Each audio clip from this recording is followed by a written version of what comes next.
ए सरकार सरकार त आयो नेपालमा बालेन सरकार चुपचाप घन्टी छाप भनेर आइरहेको छ, भाइरल भइरहेको छ, ट्रेन्डिङमा चलिरहेको छ हाम्रो नेपालमा हैन।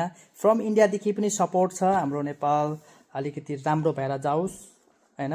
अनि बालेन रवि लामिछाने र हाम्रो यता हर्क साम्पाङ सर पनि हुनुहुन्छ, उहाँहरू राम्रो राम्रो उम्मेदवार उठ्नु भएको छ योपालि, हेड्सअप।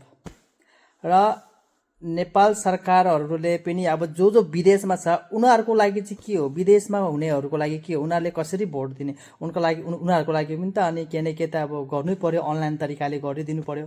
सबै आउनु सक्दैन नेपाल भाइ, आना जानाको झन्डै 1 लाख अब खानु पर्यो, महिना कोही 10 दिन आइसकेपछि महिना दिन बस्नु पर्यो, उनीहरूको लागि पनि त अब खर्चपाती चाहियो।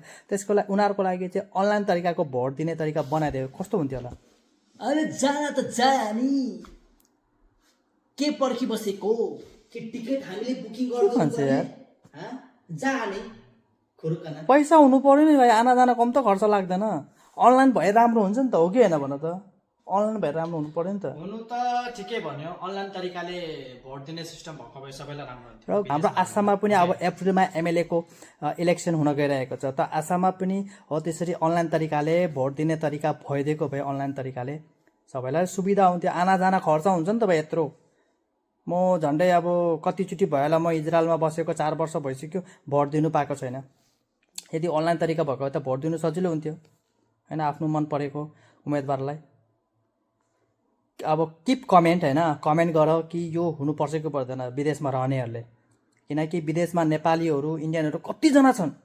नेपालको मिनिमम 40% 50% मेबी त विदेशमै छ, खाडी मुलुकमा, इजरायलमा, हो कि होइन नेपालको, इन्डियाको पनि कतिजना। सो प्लिज यो त्यो ठाउँमा पुगोस् कि होइन, अनलाइन तरिकाले भोट दिने सिस्टम होस् भनेर चाहिँ, विदेशमा रहनुको लागि सुविधा बनाओस् भनेर चाहिँ कमेन्ट गर्नु, सेयर गर्नु तपाईँहरूले होइन।